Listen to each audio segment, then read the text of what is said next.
কথা বলেন তো, দাজ্জাল আসবে না চলে এসেছে? তো চলে আসলে আপনারা দাজ্জালকে দেখেন না কেন? দাজ্জালের জন্ম এখন নয়, বহু আগে হয়েছে। এমনকি রাসূলের জামানায়ও দাজ্জাল ছিল। রাসূলের জামানায় কিছু সাহাবীরা দাজ্জালকে নিজের চোখে দেখেছেন, দাজ্জালের সাথে তারা কথাও বলেছেন। শুনেন তাহলে সেই হাদিসটা। একজন মহিলা সাহাবী এই হাদিসটি বর্ণনা করেছেন, তার নাম হলো ফাতিমা বিনতে কাইস রাদিয়াল্লাহু আনহা। তিনি বলছেন, ফজরের আযান আমি শুনলাম। ফজরের আযান শোনার পরে আমি মসজিদে নববীতে আল্লাহর নবীর ইমামতিতে আল্লাহর নবীর পিছনে নামাজ আদায়ের জন্য মসজিদে নববীর উদ্দেশ্যে আমি পথ চলা আরম্ভ করলাম। মসজিদে নববীতে আমি হাজির হলাম, আল্লাহর নবীর ইমামতিতে আমি ফজরের নামাজ আদায় করলাম। এই মহিলা সাহাবী ফাতিমা বিনতে কাইস রাদিয়াল্লাহু আনহা বলছেন, আমি মহিলাদের কাতারের একেবারে সামনের কাতারে দাঁড়িয়ে আল্লাহর নবীর ইমামতিতে নামাজ আদায় করলাম। নামাজ কমপ্লিট হলো। নামাজ শেষ হওয়ার পরে আল্লাহর নবী সালাম ফিরিয়ে সাথে সাথে দাঁড়িয়ে গেলেন। সকল সাহাবীদেরকে লক্ষ্য করে বললেন, ও আমার সাহাবীরা, কেউ নিজেদের জায়গা থেকে উঠো না, গুরুত্বপূর্ণ কথা আমি তোমাদের সাথে শেয়ার করব। সকল সাহাবীরা বসে বললেন। আল্লাহর নবী বক্তৃতা আরম্ভ করলেন। আল্লাহর নবী বললেন, তামিম দারি, নামটা মনে রাখবেন, তামিম দারি। আল্লাহর নবী বললেন, তামিম দারি এতদিন খ্রিস্টান ছিল, সে আমার কাছে এসে ইসলাম গ্রহণ করেছে, কালেমা পড়ে মুসলমান হয়ে গিয়েছে। তামিম দারি আমাকে দাজ্জাল সম্পর্কে এমন খবর দিয়েছে, আমি তোমাদেরকে দাজ্জালের ব্যাপারে যা শেয়ার করব তার বক্তব্যের সাথে তা সিমিলার হয়ে যাওয়ার কারণে আমি দাজ্জাল সম্পর্কে তার বলা কথাগুলো তোমাদের সামনে তুলে ধরব। আল্লাহর নবী বললেন, তামিম দারি লাখাম এবং জুজাম গোত্রের 30 জন সাথী নিয়ে সাগর পথে নৌ ভ্রমণে বের হয়েছিল। তারা একটি জাহাজে আরোহণ করলো। যখন তারা নৌ ভ্রমণে বের হলো, এমন একটি সামুদ্রিক ঝড়ের কবলে তারা পড়ে গেল। সাগরের উত্তাল তরঙ্গমালায় তারা সামুদ্রিক ঝড়ের কবলে পড়ে হারিয়ে গেল, পথ হারিয়ে ফেললো। একদিন আর 2 দিন নয়, একটানা 30 দিন তারা সাগরে পথ হারিয়ে চলতে লাগলো।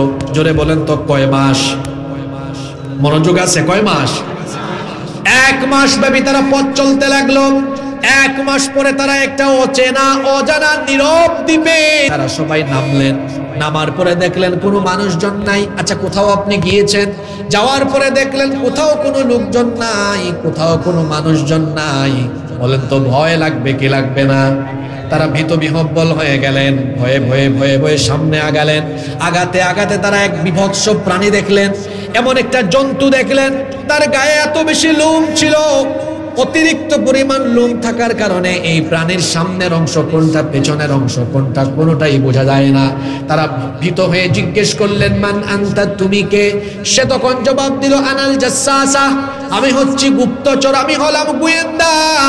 তখন তারা জিজ্ঞেস করলেন, এই অচেনা অজানা নীরব দ্বীপে তুমি কার গোয়েন্দাগিরি করো, তুমি কার গুপ্তচর? সে বলল, একটু সামনে আগাও, টের পাবা আমি কার গুপ্তচর। তারা আরো ভীত হয়ে গেলেন, সামনের দিকে পা বাড়ালেন।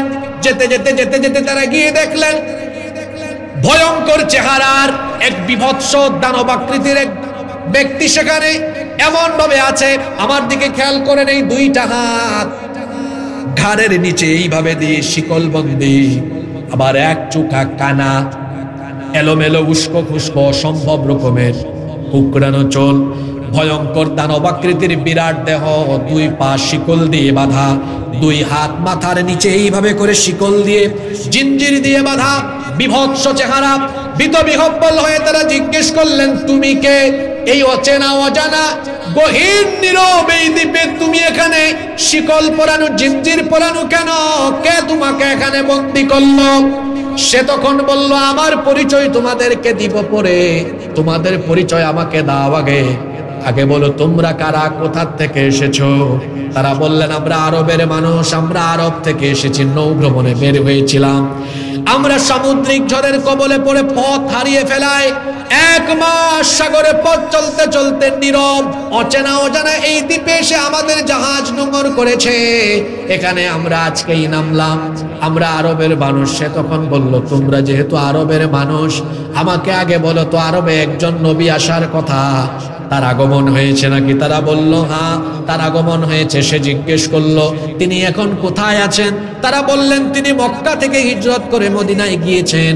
সে জিজ্ঞেস করলো কাফিরদের সাথে তার কি কোনো যুদ্ধ হয়েছে নাকি? তারা বললেন হ্যাঁ, কিছুদিন আগে বদরের যুদ্ধ হয়েছে। সে জিজ্ঞেস করলো কারা বিজয়ী হয়েছে? তারা বললেন মুহাম্মাদুর রাসূলুল্লাহ, আমরা বলি সাল্লাল্লাহু আলাইহি ওয়াসাল্লাম এবং তার সাহাবীরা বিজয়ী হয়েছেন। সে বলল হ্যাঁ, এমনটাই তো হওয়ার কথা, তার সাথীরা দুনিয়া আখিরাতে কল্যাণ প্রাপ্ত হবে। তারা জিজ্ঞেস করলো ও মিয়া, আমাদের পরিচয় এত জানতেছো, তোমার পরিচয় দাও না কেন? সে তখন বলল আমি তোমাদেরকে আমার পরিচয় দিব পরে, আমার 3টা প্রশ্নের উত্তর দাও আগে। জোরে বলেন কয়টা প্রশ্ন? তারা বলল ঠিক আছে, প্রশ্ন করো। সে জিজ্ঞেস করলো আমাকে বাইসানের খেজুর বাগানের খবর দাও। বাইসানের খেজুর বাগানে এখনো কি খেজুর গাছে খেজুর ধরে নাকি? মানুষ কি সেই খেজুর বিক্রি এবং খায় নাকি? সেই খেজুর বিক্রি করে এবং খায় নাকি? 2 নাম্বার প্রশ্ন করলো আমাকে জুগারের ঝর্ণার খবর দাও, সেই ঝর্ণায় পানি আছে নাকি? 3 নাম্বার প্রশ্ন করলো তাবারিয়া উপসাগরের পানি আছে নাকি? এই 3টা প্রশ্ন করলো। তারা 3টা প্রশ্নের জবাব দিলেন। তারা বললেন 1 নাম্বার বাইসানের খেজুর বাগানে এখনো খেজুর গাছে খেজুর ধরে। 2 নাম্বার প্রশ্ন ছিল জুগারের ঝর্ণা, লূত আলাইহিস সালামের এক মেয়ের নাম ছিল জুগার, যেখানে তাকে দাফন করা হয়েছিল সেখানে একটা ঝর্ণা ছিল, সেই ঝর্ণাও তার নাম অনুসারে হয়েছে জুগারের ঝর্ণা। তারা বলল হ্যাঁ, জুগারের ঝর্ণায় পানি আছে, সেই পানিও মানুষ ব্যবহার করে। 3 নাম্বার প্রশ্ন সে করলো তবারিয়া উপসাগরে পানি আছে নাকি? তারা বললেন হ্যাঁ, তবারিয়া উপসাগরে পানি আছে, সেই পানি এখনো মানুষ ব্যবহার করে। তারা জিজ্ঞেস করলেন তুমি যে 3টা প্রশ্ন করেছো, 3টা প্রশ্নের জবাব দিয়েছি, এবার আমাদেরকে বলো তোমার পরিচয়টা কি? শুনতেছেন আপনারা? সে বলল আনা মাসিহুদ দাজ্জাল, আমি হচ্ছি মাসিহুদ দাজ্জাল। এই কথা শুনে তারা ভয় পেয়ে গেলেন, ভীত বিহ্বল হয়ে জিজ্ঞেস করলেন তুমি যদি দাজ্জাল হও তাহলে তোমাকে এখানে শিকলবন্দি করে রাখা হয়েছে কেন? কেন তোমাকে এভাবে করে বন্দি করে রাখা হলো? সে তখন বলল আমাকে বন্দি করে রাখা হয়েছে যার ইচ্ছায়। জোরে বলেন তিনি কে? তোমরা এখানে আসলেই বা কেমনে সেটা তো জানি না। এখন পর্যন্ত দুনিয়ার কোনো মানুষ এই জায়গা পর্যন্ত পৌঁছাতে পারে নাই, কিন্তু তোমরা এখানে চলে আসলে কেমনে আমিও বুঝতেছি না। আমি দাজ্জাল। তারা বললেন তুমি যদি দাজ্জালই হও তাহলে তুমি এখানে বন্দি কেন? তুমি কোন সময় দুনিয়ার মানুষের চোখের সামনে যাবে, কখন তুমি আত্মপ্রকাশ করবে? দাজ্জাল তখন বলল আমি কখন দুনিয়াতে আত্মপ্রকাশ করব সেটা ওই 3টা প্রশ্নের সাথে সম্পর্কিত। কয়টা প্রশ্নের সাথে? যারা মনোযোগ দিয়ে শুনতেছেন তারা বুঝতেছেন আমি 3টা জায়গার নাম বলেছি। একটা হলো বাইসানের খেজুর বাগান, 2 নম্বরে বলেছি জুগারের ঝর্ণা, 3 নম্বরে বলেছি তাবারিয়া উপসাগর। সে বলল আমি দুনিয়াতে কখন যাব শোনো। প্রথম প্রশ্ন করেছিলাম বাইসানের খেজুর বাগানে খেজুর আছে নাকি? আপনাদেরকে পরিষ্কার করে দেই, এই 3টা জায়গায় ফিলিস্তিনে অবস্থিত। কোথায়? আরো জোরে বলেন কোথায়? বলল বাইসানের খেজুর বাগানে কি খেজুর আছে নাকি? তারা বলল হ্যাঁ। দাজ্জাল বলল শোনো, খুব শীঘ্রই বাইসানের খেজুর বাগানের সব খেজুর গাছ ধ্বংস হয়ে যাবে। যখন বাইসানের খেজুর বাগানে আর কোনো খেজুর গাছে খেজুর আসবে না, তখন আমি দুনিয়াতে আত্মপ্রকাশ করব। 2 নাম্বার জিজ্ঞেস করেছিলাম জুগারের ঝর্ণায় পানি আছে নাকি? তোমরা বলেছো হ্যাঁ। জেনে রাখো খুব শীঘ্রই জুগারের ঝর্ণা শুকিয়ে যাবে। যখন জুগারের ঝর্ণায় কোনো পানি থাকবে না তখন আমি দুনিয়াতে আত্মপ্রকাশ করব। 3 নাম্বার প্রশ্ন করেছিলাম তবারিয়া উপসাগরে পানি আছে কিনা? গুগল শরীফে সার্চ করবেন, গুগলে সার্চ করে দেখবেন তাবারিয়া উপসাগরের নাম হলো Sea of Galilee. Sea of, সে বলল এই সি অফ গ্যালিলি তাবারিয়া উপসাগরে যখন পানি শুকিয়ে যাবে তখন আমি আগমন করব। এই যে 3টা জায়গার নাম বললাম, গুগলে এবং ইউটিউবে গিয়ে আজকে সার্চ করবেন, বাড়িতে গিয়ে মিলাবেন। বাইসানের খেজুর বাগানে এখন কোনো খেজুর গাছ আগের নাই। ইহুদিরা মেক্সিকো থেকে এনে কিছু খেজুর গাছ এখানে লাগিয়েছে। জুগারের ঝর্ণায়ও এখন কোনো পানি নাই, শুকিয়ে গিয়েছে। 3 নাম্বার সি অফ গ্যালিলি, সেখানে ইহুদিরা কৃত্রিমভাবে কিছু পানি সরবরাহ করে, অল্প পানি, কিন্তু আগের মতো পানি নাই। তার মানে দাজ্জাল দুনিয়াতে আত্মপ্রকাশ করার জন্য যে 3টা জায়গা তার আত্মপ্রকাশের সাথে রিলেটেড, বলেন তো তিনটা জায়গার নামই বললাম। বাইসারের খেজুর বাগানে খেজুর এখন আগের কোনো গাছ নাই। তাবারিয়া উপসাগরের পানিও শুকিয়ে গিয়েছে, জুগারের ঝর্ণায় পানিও শুকিয়ে গিয়েছে।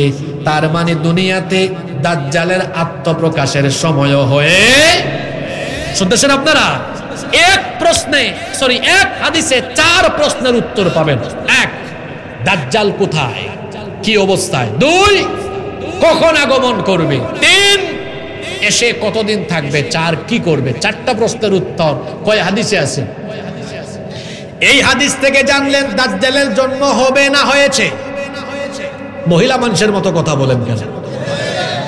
হয়েছে না হবে? তা আপনাকে যে আলোচনার শুরুতে বলছি দাজ্জালীয় ফিতনা আপনার পকেটে আছে, আপনি তো তখন কথা এটা বুঝেন নাই, আরেকটু পরে আরো ক্লিয়ার হবে। দাজ্জালের জন্ম হয়েছে, সে আছে। অন্য একটা হাদিসে এসেছে আল্লাহর নবী বলেছেন, আলা ইন্না ফি বাহরিল ইয়ামিন আও ফি বাহরিশ শাম আও ফি বাহরিশ শাম, আল্লাহর নবী বলেছেন ইয়ামেন কিংবা শামের কোন একটা অচিন দ্বীপের মধ্যে আল্লাহ তাকে শিকলবন্দি করে রেখেছেন, অচেনা একটা দ্বীপে সে আছে। এই সাহাবীরা বললেন, এই লোকজন যারা কথা বলছিলেন তামিমদারির সাথে, যারা যে 30 জন ছিলেন, তারা বলেন আচ্ছা বুঝলাম তুমি দাজ্জাল, তুমি দুনিয়াতে যাবে কখন? সেটার উত্তরও পাইলাম। এবার বলো দুনিয়াতে যাওয়ার পরে তুমি কি করবে? সে বলল এই দুনিয়ায় মক্কা আর মদিনা বাদ দিয়ে সকল জায়গায় আমি ঘুরে বেড়াবো, আর মানুষকে ঈমান থেকে আমি ঈমান হারা করে আমি মানুষকে কাফির বেঈমান বানিয়ে দিব। তারা প্রশ্ন করলেন দুনিয়াতে যাওয়ার পরে তুমি কতদিন থাকবে? দাজ্জাল বলল আমি দুনিয়াতে থাকবো 40 দিন। কথা বুঝে থাকলে বলেন কতদিন? তবে স্বাভাবিক 40 দিনের মতো নয়। দাজ্জালের প্রথম দিনটা হবে 1 বছরের সমান।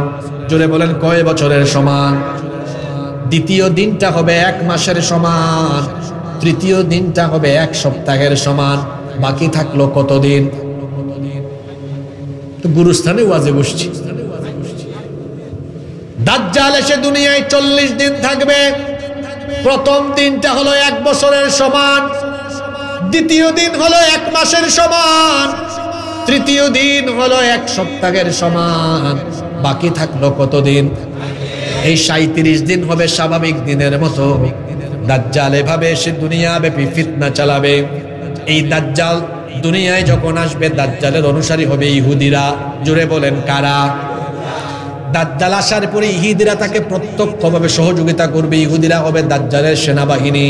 আর দাজ্জাল দুনিয়াতে আত্মপ্রকাশের আগে তার দাজ্জালীয় ফিতনা চালানোর জন্য ইহুদিদেরকে দায়িত্ব দিয়েছে। এই ইহুদিরা দাজ্জালীয় ফিতনা প্রত্যেকটা মানুষের কাছে ঘরে ঘরে পৌঁছে দিয়েছে। এই দাজ্জালকে সাপোর্ট করবে, সহযোগিতা করবে এই ইহুদিরা। এই ইহুদিরা দাজ্জালের আত্মপ্রকাশের আগে দাজ্জালীয় কাজ আঞ্জাম দিবে। আবার এই দাজ্জাল তাকে হত্যা করার জন্য আল্লাহ তাআলা একজন নবীকে পাঠাবেন। একজন নবীর কোনো ইন্তেকাল হয় নাই, তিনি মারা যান নাই। বলেন তো সেই নবীর নাম কি? ঈসা নবীর এখনো ইন্তেকাল হয় নাই, তিনি এখনো মারা যান নাই। যদিও খ্রিস্টানদের আকীদা হলো তারা ঈসা নবীকে শুলে চড়িয়ে হত্যা করেছে, কিন্তু তারা যাকে শুলে চড়িয়ে হত্যা করেছে তিনি ঈসা ছিলেন না, তিনি ছিলেন মিস্টার মিসা। তিনি ঈসা ছিলেন না, তিনি ছিলেন কি? মিসা। তারা যখন ঈসা আলাইহিস সালামকে হত্যা করার জন্য ঘরের চারপাশে ঘিরে ফেললো, আল্লাহ তাআলা তখন ঈসা নবীকে আসমানে উঠায় হেফাজত করলেন। আল্লাহু আকবার। এরা ঘরের ভিতরে ঢুকলো, ঢুকার পরে তারা ঈসা নবীকে খুঁজে ঈসা নবীকে পায় না। যে সৈন্যরা ওই ঘরে ঢুকেছিল এদেরই মধ্যে একজন সৈন্যকে আল্লাহ ঈসা নবীর সুরত দিয়ে দিলেন। এটা আল্লাহর জন্য কঠিন না সহজ? আরো জোরে বলেন কঠিন না সহজ? একজন সৈন্যকে ঈসা নবীর আকার আকৃতি দেওয়া হলো, বাকিরা এর ধরলো, এই তুই ঈসা পেয়েছি, এর ধরো। সে বলে তোমরা আমাকে ধরছো কেন? আমি তুই ঈসা না, আমি মিসা। তারা বলে না তুই ঈসা। সে বলে না আমি মিসা। তারা বলে না তুই আসলে ঈসা, তুই ঈসা না হলে তোর চেহারা ঈসার মতো কেন? আসলে তার চেহারাকে ঈসা নবীর মতো বানিয়ে দিয়েছেন কে? তাকে ধরে নিয়ে তারা শুলে চড়িয়ে হত্যা করেছে। কিন্তু আল্লাহর কুরআন আমাদেরকে বলে তারা যাকে হত্যা করেছে তিনি ঈসা আলাইহিস সালাম ছিলেন না। তাকে আসমানে উঠায়া হেফাজত করেছেন কে? তিনি দুনিয়াতে আসবেন। দাজ্জাল দুনিয়াতে আসার পরে দাজ্জালকে কতল করার জন্য সিরিয়ার দামেস্কের পূর্ব দিকের সাদা গম্বুজওয়ালা একটা মসজিদে ফজরের নামাজের সময় ইমাম মাহদি আলাইহিস সালাম ইকামতের সময় তিনি যখন মেহরাবে নামাজে ইমামতির জন্য আগাবেন, এমন সময় ওই পূর্ব দিকের সিরিয়ার পূর্ব দিকের সাদা গম্বুজওয়ালা সেই মসজিদে দুইজন ফেরেশতার কাঁধের উপরে ভর করে ঈসা নবী দুনিয়াতে অবতরণ করবে। ইমাম মাহদি আলাইহিস সালাম তাকে দেখেই চিনে ফেলবেন, বলবেন আসেন আপনি ইমামতি করেন। তিনি বলবেন না, আমি ইমামতির জন্য দুনিয়াতে আসি না, এখানে আপনার ইমামতির জন্য দাঁড়ানোর জন্য আসি না, আমি এসেছি এক মহান দায়িত্ব নিয়ে, আমি মুক্তাদি হব, আপনি ইমামতি করেন। নামাজ অনুষ্ঠিত হবে। নামাজ অনুষ্ঠিত হওয়ার পরে ঈসা নবী ইমাম মাহদিকে পাশে রেখে ভাষণ দিবেন, বক্তব্য দিবেন যে আল্লাহ তাআলা আমাকে পাঠিয়েছেন দাজ্জালকে কতল করার জন্য। সুবহানাল্লাহ পড়বেন না? দুইটা দল, খেয়াল করে শুনেন, আমরা কিন্তু আলোচনার একদম এমন গভীরে ঢুকছি, এখন বর্তমান দুনিয়ার সমসাময়িক ইস্যু ঢুকে যাবে। মনোযোগ আছে তো সবার? দুইটা দল, এই উম্মতের দুইটা দলকে আল্লাহ তাআলা জাহান্নাম থেকে মুক্তি দিবেন এবং বিনা হিসাবে বিনা বিচারে আল্লাহ তাদেরকে জান্নাত দিয়ে দিবেন। কয়টা দল? খেয়াল করে হাদিসটা শুনেন, নাসাই শরীফে হাদিসটি এসেছে। সাউবান রাদিয়াল্লাহু আনহু হাদিসটি বর্ণনা করেছেন। আল্লাহর নবী বলেছেন, ইসাবাতানি মিন উম্মতি আহরাজাহুমাল্লাহু মিনান নার। আল্লাহর নবী বলেছেন, আমার উম্মতের দুটি দলকে আল্লাহ তাআলা জাহান্নাম থেকে মুক্তি দিয়েছেন, আল্লাহ তাদেরকে জান্নাত দিবেন। সুবহানাল্লাহ। দেখেন তো এই দুই দলে যাওয়ার সুযোগ আছে কিনা, হাদিসটা ভালো করে শুনেন। আল্লাহর নবী বললেন, প্রথম দল হলো ইসাবাতুন তাগজুল হিন্দ, যারা হিন্দুস্তানের বিরুদ্ধে যুদ্ধে অংশ নিবে। খেয়াল করে শুনেন তো, আল্লাহর নবী বলেছেন যারা এক নাম্বার দল হলো যারা হিন্দুস্তানের বিরুদ্ধে যুদ্ধে অংশ, কার বিরুদ্ধে? জোরে বলেন তো। তার মানে ১৫০০ বছর আগে আল্লাহর নবী জানতেন হিন্দুস্তানে একটা কি হবে। জোরে বলেন কি হবে? হিন্দুস্তান চিনেন না তো আপনারা? হিন্দুস্তানকে চিনেন আপনারা? তার মানে ১৫০০ বছর আগে নবীজি বলেছেন কিয়ামতের আগে হিন্দুস্তানে একটি যুদ্ধ হবে, যেটার নাম হবে গাজওয়াতুল, জোরে বলেন গাজওয়াতুল হিন্দ। এই যুদ্ধে শহীদ হওয়া না, হাদিসের ভাষা শুনেন, শহীদ হওয়া না, এই যুদ্ধে অংশগ্রহণ করলেই আল্লাহ বিনা বিচারে বিনা হিসাবে জান্নাত দিবেন। আর দুই নাম্বার দল হলো ওয়া ইসাবাতুন তাকুনু মা ঈসা ইবনে মারইয়াম আলাইহিস সালাম। ঈসা নবী দুনিয়াতে আসার পরে যারা দাজ্জালের বিরুদ্ধে ঈসা নবীকে সাহায্য করার জন্য ঈসা নবীর সাথী হবে, তাদেরকে আল্লাহ বিনা হিসাবে জান্নাত দিবেন। হাদিস বুঝে থাকলে বলেন তো, এখানে আমরা যারা আসি এই দুই দলে যাওয়ার পরিস্থিতি আমাদের জীবনে আসার সম্ভাবনা আছে না নাই? কারণ এই দুইটা ঘটনা পৃথিবীতে ঘটে গিয়েছে না ঘটবে? জোরে বলেন ঘটে গিয়েছে না ঘটবে? একটা হলো কি হিন্দুস্তানের বিরুদ্ধে যুদ্ধে অংশ নেওয়া। আমরা ওই হাদিসে ফিরে যাচ্ছি আবার, মনে আছে কোন হাদিস? আমার উম্মতের দুই দলকে আল্লাহ তাআলা জাহান্নাম থেকে মুক্তি দিবেন। সুবহানাল্লাহ। একটা দল হলো যারা হিন্দুস্তানের বিরুদ্ধে যুদ্ধ করবে, আরেকটা দল বাকি আছে না? ওয়া ইসাবাতুন তাকুনু মা ঈসা ইবনে মারইয়াম আলাইহিস সালাম, যারা ঈসা নবীর সাথী হবে তাদেরকেও আল্লাহ তাআলা জাহান্নাম থেকে মুক্তি দিবেন। আমরা কতটুকু হায়াত পাই আমরা জানি না, কিন্তু দাজ্জালীয় ফিতনাকে নিঃশেষ করার জন্য যদি ঈসা নবী আমাদের জীবদ্দশায় চলে আসেন, ঈসা নবীর সাথী হওয়ার জন্য আমরা প্রস্তুত আছি না নাই? আসতে বলবেন না, জোরে বলেন প্রস্তুত আছি না নাই? কারা কারা প্রস্তুত আল্লাহকে দেখান তো। মাশাআল্লাহ, আল্লাহ হাতগুলো কবুল করেন।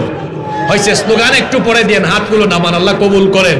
কারণ আমাকে তো আলোচনার ফিনিশিংয়ে যাইতে হবে। কোন জায়গায় ছিলাম মনে আছে? দাজ্জালকে এসে তিনি হত্যা করবেন ফিলিস্তিনের বাবে লুদে। আজকে ফিলিস্তিনকে পৃথিবীর মানচিত্র থেকে আলাদা করে দেওয়ার জন্য আর তাদের পেছনে এক যুগে কাজ করছে। শুনে রাখুন, পৃথিবীর মানচিত্র থেকে ফিলিস্তিন হারিয়ে যাবে না, বরং পৃথিবীর মানচিত্র থেকে হারিয়ে যাবে। আন্দাজেই ঠিক বললেন। এখন যদি বলি হারিয়ে যাবে, প্রমাণ কি বলতে পারবেন? তো প্রমাণটা যেন বলতে পারেন, হাদিসটা শুনেন। আল্লাহর রাসূল বলেছেন কিয়ামতের আগে পৃথিবীতে বড় বড় 3টা ভূমিধস হবে। কয়টা? জোরে বলতে হবে, কয়টা? কোন কোন জায়গায় হবে সেটাও নবীজি বলেছেন। সালাসাতু খুসুফুন ফিল আরদ, 3টি বড় বড় ভূমিধস। ভূমিধস মানে হচ্ছে মাটি সহ ধসে যাওয়া, নিচে চলে যাওয়া। কোন 3টা অঞ্চল? নবীজি বলেছেন 1 নাম্বার খাসফুন বিল মাশরিক, একটা হবে পৃথিবীর পূর্ব দিকের দেশগুলোতে, ওয়া খাসফুন বিল মাগরিব, আরেকটা হবে পৃথিবীর পশ্চিমা দেশগুলোতে, আরেকটা হবে খাসফুন বি জাজিরাতিল আরব, জাজিরাতুল আরব বা আরব উপদ্বীপের কিছু অঞ্চলে। এই 3টা অঞ্চলের মধ্যে একটা অঞ্চল বলা হয়েছে পশ্চিমের দেশগুলোতে। পৃথিবীর পূর্বে না পশ্চিমে? জোরে বলেন কোন দিকে? সুতরাং আমরা বলছি পৃথিবীর মানচিত্র চিন হারাবে না, পৃথিবীর মানচিত্র থেকে হারিয়ে যাবে। চিন হারাবে না, বরং আগামী পৃথিবীকে শাসন করবে মজলুম তিনিরা। এটা আমার কথা নয়, বলেছেন মুহাম্মদ, আমরা বলি সাল্লাল্লাহু। আল্লাহর নবী বলেছেন এই অঞ্চলে ইমাম মাহদী আলাইহিস সালাম তার খেলাফতের হেডকোয়ার্টার স্থাপন করবেন। সুবহানাল্লাহ পড়বেন না? এখানেই হত্যা করা হবে দাজ্জালকে। এখানে হত্যা করা হবে কাকে? দাজ্জালকে। এদের খায়েশ স্বপ্ন পূরণ হবে না। দেখেন আজকে দাবানল দেখছেন না আপনারা? গত 2-3 দিন ধরে দাবানলে পড়ে যাচ্ছে। বলেন তো আগুন হুকুম মানে কার? জোরে বলেন হুকুম মানে কার? আশেপাশের আরব দেশগুলো মজলুম ফিলিস্তিনিদের পাশে যদি দাঁড়াতো, গোটা বিশ্বের 57-58টি মুসলিম রাষ্ট্রের রাষ্ট্রপ্রধানরা যদি সেখানে সামরিক প্রস্তুতি নিয়ে সামরিক সেনা পাঠাতো, হুঁশিয়ার করত, ভেতরে এমনি কাঁপুনি শুরু হয়ে যেত। আমরা যখন নীরব, আল্লাহ তাআলা তার আসমানি ফয়সালা কিছুটা হলে দেখাচ্ছেন। আল্লাহ তাআলা তিনি তো সর্বশক্তিমান। আগুন, পানি এগুলো হচ্ছে জুনদুম মিন জুনুদিল্লাহ। এগুলো কার সৈনিক? আগুন।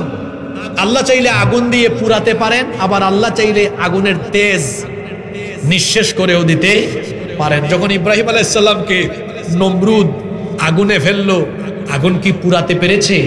আল্লাহ আগুনকে বলেছেন ইয়া নারু কুনি বারদাও ওয়া সালামান আলা ইব্রাহিম, তুমি ইব্রাহিমের জন্য আরামদায়ক শান্তিদায়ক হয়ে যাও। সুবহানাল্লাহ পড়বেন না? আর দাবানলে পড়ছে। এটা আল্লাহ তাআলার সামান্যতম নিদর্শন আল্লাহ শুধু দেখিয়েছেন। এই দাবানল পড়ছে, আমরাও দোয়া করি আল্লাহ এই দাবানলের মাধ্যমে তুমি এই অসভ্যকে ভালো মতো শায়েস্তা করো। বলেন আমিন। সম্মানিত ভাইয়েরা, আল্লাহর রাসূল বলেছেন শেষ জামানায় পৃথিবীতে ভূমিধস, ভূমিকম্প, দাবানল, চেহারার বিকৃতির গজব বাড়বে। নবীজি বলেছেন খাসফান ওয়া মাসখান ওয়া কাদফান ওয়া রিহুন হামরা। আল্লাহ নবী বলেছেন ভূমিধস, ভূমিকম্প, চেহারার বিকৃতি আর দাবানলের গজব শেষ জামানায় আসবে। আজকে কি সেই গজব আমাদের চোখের সামনে দৃশ্যমান হয় নাই? আপনারা দেখেছেন কয়েক মাস আগে লস অ্যাঞ্জেলেস, একটা নামি দামি শহর কিন্তু এটা। এরপরে কি জানেন একটা শহর হলিউড, হলিউড না, হলিউড আর লস অ্যাঞ্জেলেস দাবানলে পুড়ে ছাই হয়ে গিয়েছে। এগুলো কিয়ামতের আগে নিদর্শন, কিয়ামতের আগে এগুলো ঘটবে বলেছেন মুহাম্মদ সাল্লাল্লাহু আলাইহি ওয়াসাল্লাম। দাজ্জালের ফিতনা পৃথিবীতে শুরু হয়ে গিয়েছে। দাজ্জাল আসার আগেই দাজ্জালের অনুসারীরা ফিতনা পৃথিবীতে ছড়িয়ে দিচ্ছে। কষ্ট হচ্ছে আপনাদের? আমি জরুরি আরো কিছু কথা বলবো, 10-15 মিনিট মনোযোগ থাকবে তো আপনাদের? আমি বলছিলাম দাজ্জাল পৃথিবীতে আসে না নাই, জন্ম হয়েছে না হবে, সে আড়াল থেকেই ফিতনা চালাচ্ছে। তার কি দিয়ে? অনুসারী দিয়ে। দাজ্জালের অনুসারী হবে আর অসংখ্য নারীরা হবে দাজ্জালের অনুসারী। হাদিসে নবীজি বলেছেন দাজ্জালের অনুসারীদের বেশিরভাগ ইহুদি এবং নারী এবং নারীরা। আমি আশ্চর্য হয়ে যাচ্ছি যে বাংলাদেশেও এখন দাজ্জালের মুরিদ দাজ্জালীয় নারীরা বাংলাদেশেও ঢুকে পড়ছে। আপনারা এদেরকে দেখছেন কিনা? তারা এখন নারী অধিকার বিষয়ক সংস্কার কমিটি গঠন করে এমন এমন দাবি সরকারের কাছে তুলে ধরেছে, যেই দাবিগুলো, যেই কর্মকাণ্ডগুলো হলো মানবীয় নয়, পুরোপুরি দাজ্জালীয়। তারা কি দাবি করেছে? মনোযোগী হয়ে শুনেন। তারা সুপারিশ করেছে যৌনকর্মীদেরকে শ্রমিকের অধিকার দিতে হবে। কি সুবহানাল্লাহ পড়বেন না নাউজুবিল্লাহ পড়বেন? আমার মনে হয় কি জানেন, যারা এই দাবি তুলে ধরেছে এই কমিটিতে যারা আছে সম্ভবত এদের প্রত্যেকের পতিতালয় আছে। নইলে তারা নারী যৌন কর্মীদেরকে শ্রমিকের মর্যাদা দিতে চায় কেন? বরং উল্টো সরকারের কাছে দাবি করতে পারতো যে আমরা যারা যৌনকর্মী হয়ে গিয়েছে, আমরা চাই সরকার একটা ব্যবস্থা নিক, এই পদ থেকে এদেরকে ফিরিয়ে এনে কর্মসংস্থানের একটা ব্যবস্থা করে দেওয়া। এটা না করে, এই দাবি পেশ না করে তারা কি বলছে? তারা বলছে যৌনকর্মীদেরকে শ্রমিকের অধিকার দিতে হবে। তারপর আরো কি সাংঘাতিক কথা বলেছে? বলেছে ধর্মীয় বিধিবিধান মানার জন্য, অনুসরণ করার জন্য এই দেশে নাকি নারীর প্রতি বেশি বেশি বৈষম্য হচ্ছে। বরং আমরা দেখতে পাচ্ছি ধর্মীয় বিধিবিধানগুলো প্রতিষ্ঠা না থাকার কারণে এই দেশের নারীরা সবচেয়ে বেশি লাঞ্ছনা বঞ্চনার শিকার হচ্ছেন। আসলে আপনাকে আমি কিছু প্রমাণ দেখাই।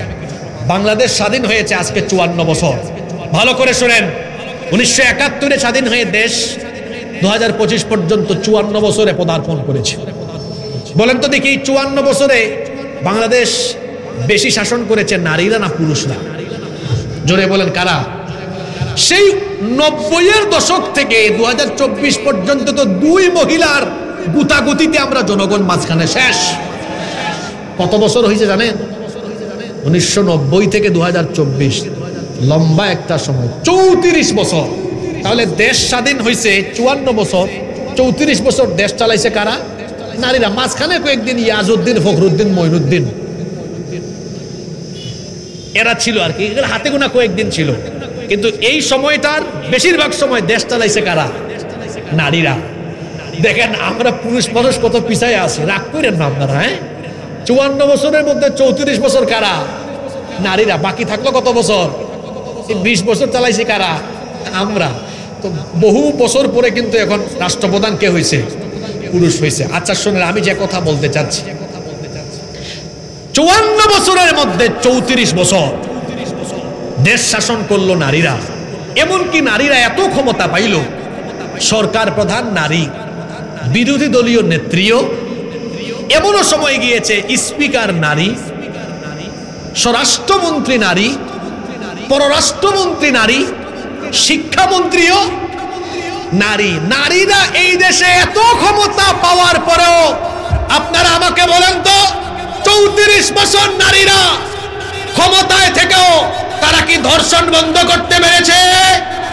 জোরে বলেন, পেরেছে? তো নারী ক্ষমতায়ন দিয়ে তো নারীর অধিকার তারা প্রতিষ্ঠা করতে পারলো? বরং আমরা দেখেছি ধর্ষণ হয়েছে। নারী ধর্ষণ হওয়ার পরে আমার ধর্ষিতা বোন কবরে চলে গিয়েছে, ধর্ষক বেঁচে আছে, জেলখানার থেকে জামিন নিয়ে বেরো হয়েছে। আপনাদের চোখে আঙ্গুল দিয়ে একটা ঘটনা দেখাই। গত রমজান মাসে এই যে আপনাদের পার্শ্ববর্তী মাগুরায় একটা ঘটনা ঘটেছে। আসিয়া, 8 বছর বয়সী আমার এই বোন, এক পরিবারের 3 নরপিশাচ তার সাথে যে আচরণ করেছে, আমার বোন 3-4 দিন হাসপাতালের বেডে নির্মম কষ্ট স্বীকার করে দেশ ছেড়ে সে দুনিয়া থেকে চলে গিয়েছে। তার এই ঘটনা যারা ঘটিয়েছে, অপরাধীদেরকে ধরে জেলখানায় রাখা হয়েছে, ঠিক। কিন্তু বলেন তো বিচার কি হয়ে গিয়েছে? রায় কি হয়ে গিয়েছে? ভালো করে শুনেন, বাংলাদেশ চলে মানুষের তৈরি আইনে না আল্লাহর আইনে? জোরে বলেন, কার আইনে? মানুষের তৈরি করা আইন থাকার ফলে আমার বোন ধর্ষিতা হয়ে কবরে চলে গেল, আর ধর্ষক এখনো বেঁচে থাকলো। যে আইন থাকার ফলে ধর্ষিতা কবরে চলে যায় আর ধর্ষক বেঁচে থাকে, সে আইনের মুখে আমি লাথি মারি। যে আইন থাকার ফলে আমার ধর্ষিতা বোন কবরে যায় আর ধর্ষক বেঁচে থাকে, সেই আইনের মুখে আমি জুতা নিক্ষেপ করি। এখানে আমার ভাই অ্যাডভোকেট বসে আছেন, আইনজীবী, আপনি মনে কষ্ট নেবেন না। আরো হয়তো অনেকে থাকতে পারেন, আইন শৃঙ্খলা বাহিনীর লোকজনও থাকতে পারেন। এটা মনের কষ্ট নিয়ে বলেছি আমি। হ্যাঁ, এটা কেমন আইন এই দেশে যে আমার ধর্ষিতা বোন কবরে যায়, ধর্ষক এখনো বেঁচে থাকে? এজন্য বলেছি এই আইনের মুখে আমি লাথি মারব। যদি মানুষের আইন না হয় আল্লাহর আইন থাকতো, একজন ধর্ষককেও ছাড় দেওয়া হতো না। কারণ আল্লাহর আইনে ধর্ষকের শাস্তি হলো সরাসরি মৃত্যুদণ্ড, সেটা গোপনে নয়। কিভাবে? সাতক্ষীরায় কোনো ঘটনা ঘটেছে, আশাশুনিতে ঘটেছে, একদম সাতক্ষীরায় সার্কিট হাউসের সামনে অথবা বড় কোনো মসজিদের সামনে প্রকাশ্যে জনসম্মুখে তার মৃত্যুদণ্ড নিশ্চিত করতে হবে। আপনারা বলেন তো, যদি একজন ধর্ষকের বিচার এভাবে প্রকাশ্যে করে মৃত্যুদণ্ড নিশ্চিত করা হয়, এই দেশে যত লম্পট চরিত্রহীন আছে, এক বিচার থেকে এমনি তারা তারের মতো সোজা হয়ে যাবে। এজন্য নারী অধিকার প্রতিষ্ঠার জন্য মানুষের তৈরি করা আইন নয়, আল্লাহর আইনকে পার্লামেন্ট পর্যন্ত নিয়ে যেতে হবে। এই তথাকথিত নারীবাদীরা তারা বলছে যে ইসলাম নারীকে ঠকিয়েছে, ধর্মীয় আইন থাকায় নারীরা বৈষম্যের শিকার হচ্ছে। তারা কুরআন থেকে আবার দলিল দিয়েছে, লিযযাকারি মিসলু হাযযিল উনসায়াইন, পুরুষ পাবে নারী পাবে পুরুষের অর্ধেক। তো কথাটা শুনতে মনে হয় আসলেই ঠকাইছে, কিন্তু বাস্তবতা হলো ইসলামকে নারীকে ঠকাইছে। ইসলাম নারীকে সমতা দেয়নি, ইসলাম নারীকে দিয়েছে ন্যায্যতা। সমতা আর ন্যায্যতা এক কথা নয়। সমতা দিয়ে ইনসাফ হয় না, ন্যায্যতা দিয়ে ইনসাফ। কিভাবে দেখেন? আচ্ছা বলেন তো, একজন নারীর তার কি কোনো ব্যয় আছে? ইসলাম তাকে ব্যয়মুক্ত করেছে। কি মুক্ত? ব্যয়মুক্ত। কিভাবে ব্যয়মুক্ত করেছে? দেখেন, একজন নারী বিবাহের আগ পর্যন্ত তার লালন পালন, ভরণ পোষণ, শিক্ষার দীক্ষার সবকিছুর দায়িত্ব তার কার উপরে? বাবার উপরে। বিয়ের পরে কার উপরে? তো তার কি কোনো ব্যয় আছে? স্বামী মারা গেল কার উপরে? সন্তান থাকলে সন্তানের উপরে। কিন্তু একজন পুরুষ মানুষ, তার সারা জীবন ব্যয় আছে না নাই? এজন্য ইসলাম কি সুন্দর ব্যালেন্স করে দিয়েছে। এজন্য পুরুষকে সম্পদের ভাগ একটু কি দিল? বেশি দিল, নারীকে একটু কম দিল। কিন্তু ওই ব্যাককল নারীরা যারা নারীবাদী, এরা তো জানে না, যারা এই সংস্কার কমিশনে, যে এক জায়গায় কমায় দিলেও নারী কিন্তু হিসাব করলে আসলেই বেশি পায়। কারণ পুরুষ পায় এক জায়গা থেকে, তার বাপ থেকে, কিন্তু একজন নারী তার বাবা থেকেও পান, স্বামী থেকে পান, বিবাহের সময় মোহরানাও পান। তাহলে হিসাব নিকাশ করলে সর্বমোট নারী কম পায় না বেশি পায়? যদি বলেন কম পায় না বেশি পায়? এই নারীগুলো যারা সংস্কার কমিশনে আছে, এদেরকে দেখলেই দেখবেন দাজ্জালের মতো লাগে। কপালের মধ্যে টিপ দিয়ে এমন একটা ভাব সুরত নিয়ে আসবে, আর এমন ভাবে তারা নারীবাদী হয়ে বক্তব্য পেশ করবে, মনে হচ্ছে যেন নারীর উন্নয়ন করে তারা এই দেশকে একেবারে নারীদেরকে সম্মান মর্যাদার উচ্চ শিখরে নিয়ে যাবে। অথচ দেখবেন কোন নারী লাঞ্ছিতা বঞ্চিতা হলে এই নারীবাদীদের মুখের মধ্যে কুলুপ লাগে, তখন কোনো কথা বলতে পারে না। আমি বলি কি, শেয়াল যেমন মুরগির স্বাধীনতা চায়, এই নারীবাদীরাও ঠিক তেমনি নারীদেরকে স্বাধীনতার নামে নারীদেরকে বেইজ্জত করার ব্যবস্থা করতে চায়। ইসলাম, আজকে কি মাহফিলে মা বোনরা আছে? আচ্ছা, ইসলাম নারীকে রানী বানিয়েছে। কি বানিয়েছে? রানী। ওই যে বললাম, বিবাহের আগ পর্যন্ত তার বাবা, বিয়ের পরে তার স্বামী। আচ্ছা বলেন তো, রানী কি কাজ করে না বসে বসে খায়? কথা বলেন না কেন? বসে বসে খায়। আর এরা নারীকে চাকরানি বানাতে চায়। কিরকম চাকরানি বানায় দেখেন। নারীকে তারা কোন কোন জায়গায় বসাইছে নারী ক্ষমতায়নের নাম করে। আপনারা যে মোবাইল ফোন ইউজ করেন, গ্রামীণ ফোন, বাংলা লিংক, রবি, এয়ারটেল, টেলিটক, আর কি কিছু আছে নাকি? হ্যাঁ, এই যে সিমগুলোর হেল্পলাইনে কাস্টমার কেয়ারে ফোন দিবেন, বেশিরভাগ ফোন রিসিভ করে কারা? কথা বলেন না কেন? বিকাশ, নগদ সহ অন্যান্য ই কমার্স যে সাইটগুলো আছে, হেল্পলাইনে কাস্টমার কেয়ারে ফোন করবেন, ফোন রিসিভ করে কারা? বিমানে চড়বেন কেবিন ক্রু, এবং এয়ারপোর্টের ভিতরে বোর্ডিং পাস যেখান থেকে নেওয়া হয় বেশিরভাগ জায়গায় বসায় রাখছে নারী। 5 স্টার 7 স্টার হোটেলে যাবেন, রিসিপশনে নারী। তাহলে নারীদেরকে তারা চাকরি দেওয়ার নাম করে আসলে কি তারা নারীদেরকে সম্মানের মর্যাদায় আসীন করেছে, নাকি তারা পণ্যতে রূপান্তর করেছে? কথা বুঝেন নাই মনে হয়। পণ্যতে রূপান্তর করেছে। তারা বলে মোল্লারা পর্দার কথা বলে নারীদেরকে ঘরে আটকায় রাখতে চায়। আমিও বলি শিয়াল যেমন মুরগির স্বাধীনতা চায়, নারীবাদীরাও তেমনি নারীর স্বাধীনতা চায়। একটা শেয়াল, শোনেন, একটা শেয়াল মুরগির খামারের পাশে গিয়ে দেখে মুরগির খামারের মালিক চারপাশে নেট দিয়ে রেখেছে, জাল দিয়ে বেড়া দিয়ে দিয়েছে। তো শেয়াল গিয়ে বলতেছে, আহারে মুরগি, তোদেরকে দেখে আমার বড় মায়া হয়।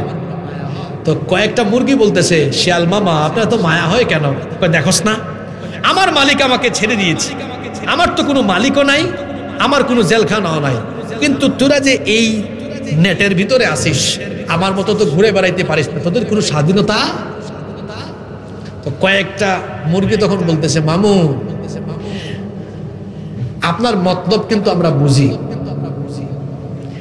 আপনার মতো যদি আমাদের স্বাধীনতা থাকতো, নেটের বেড়া না থাকতো, বলে আপনি যে মামুর মামু, আমাদের সাথে কথাও বলতেন না, আইসাই গপ করে আমাদেরকে খাই ফেলতেন। শেয়াল যেমন নারীর স্বাধীনতা চায়, শেয়াল যেমন মুরগির স্বাধীনতা চায়, ঠিক তেমনি নারীবাদীরা নারী স্বাধীনতার নামে আমার দেশের সহজ সরল অবলা মা বোনদেরকে বেপর্দা বানিয়ে ঘর থেকে বের করে নারীর ইজ্জত লুণ্ঠনের ব্যবস্থা করতে চায়। এই দেশে তাওহীদবাদী মানুষ বেঁচে থাকতে সেই খায়েশ পূরণ করতে দেওয়া হবে। এজন্য হেফাজতে ইসলামের সাথে তাল মিলিয়ে আমরা বলতে চাই, এই সংস্কার কমিশন অবিলম্বে বাতিল করতে হবে। ডক্টর ইউনূসকে বলবো, এই দেশে যে কোনো নীতিমালা প্রণয়নের আগে আলেমদের সাথে আপনাকে বসতেই হবে। শুধু ডক্টর ইউনূস নয়, আগামী দিনে যারা বাংলাদেশে ক্ষমতায় আসবেন, আলেম উলামাদের সাথে পরামর্শ না করে কোন সিদ্ধান্ত নিতে গেলে নিজেদের পরিণতি নিজেরাই আপনারা খারাপ করতে যাবেন। এদেশের 90% মানুষ মুসলমান, মুসলমানদেরকে প্রতিনিধিত্ব করেন আলেম উলামারা। তো তাদের সাথে বসে কি বৈঠক করা জরুরি নয়? ডক্টর ইউনূসকে বলবো, আপনি আলেমদের সাথে বসুন। ইসলাম নারীদেরকে যে অধিকার দিয়েছেন, সেই অধিকারের ভিত্তিতে নারী নীতিমালা প্রণয়ন করে দেখুন, আমার দেশের নারীরা তারা অধিকার এবং মর্যাদা সম্মান পাবে ইনশাআল্লাহ। সম্মানিত সাতক্ষীরাবাসী, বলছিলাম দাজ্জালি ও ফিতনা সব দিকে পৃথিবীতে শুরু হয়েছে। এই যে নারীবাদীরা যে ফিতনা শুরু করেছে, এরাও দাজ্জালিও এজেন্ডা বাস্তবায়নের কাজ বাংলাদেশে করার অপচেষ্টা করছে, কিন্তু এটা বাংলাদেশে করতে দেওয়া হবে। নারী অধিকার প্রতিষ্ঠার জন্য আল্লাহর কোরআনের আইন দরকার। শেষ কথা আপনাদেরকে বলি, শুধু নারী অধিকার নয়, এই দেশকে আমরা একটি সফল, উন্নত, ক্ষুধামুক্ত, দারিদ্রতা মুক্ত বাংলাদেশ হিসাবে পেতে হলে মানুষের তৈরি করা আইনের পরিবর্তে আল্লাহর কোরআনের আইন প্রতিষ্ঠার জন্য আমাদেরকে ঐক্যবদ্ধ হতে হবে। শেষ কথা আপনাদেরকে বলি, কথায় আছে না, শেষ ভালো যার সব ভালো। আমাদের দেশের মানুষকে 54 বছর ধরে রাজনৈতিক দলগুলো শুনিয়ে যাচ্ছে, আমরা ক্ষমতায় গেলে দারিদ্রতা মুক্ত, ক্ষুধামুক্ত বাংলাদেশ নির্মাণ করব। হ্যাঁ, আমরা বাংলাদেশকে সচ্ছল করব, স্বাবলম্বী করব, ক্ষমতায় গেলে এত লক্ষ এত কোটি মানুষকে চাকরি দিব, ক্ষুধা থাকবে না, দারিদ্রতা থাকবে না। আপনারা সাতক্ষীরার মানুষ বলেন তো, কেউ কি তার ওয়াদা পূরণ করেছে? জোরে বলেন, করেছে?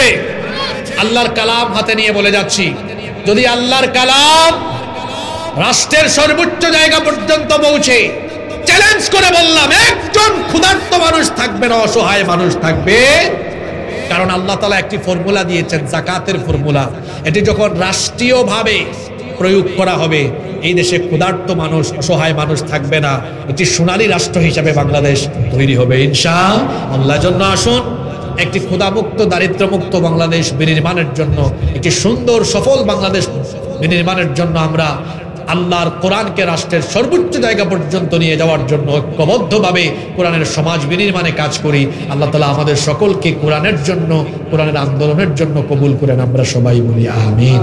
মাহফিল ইন্তেজামিয়া কমিটির সম্মানিত সভাপতি সাহেবের কোনো কথা থাকলে আমরা শুনবো, না থাকলে আমরা মোনাজাতে চলে যাব। আল্লাহুম্মা আমিন। ربنا ظلمنا أنفسنا وإن لم تغفر لنا وترحمنا لنكونن من الخاسرين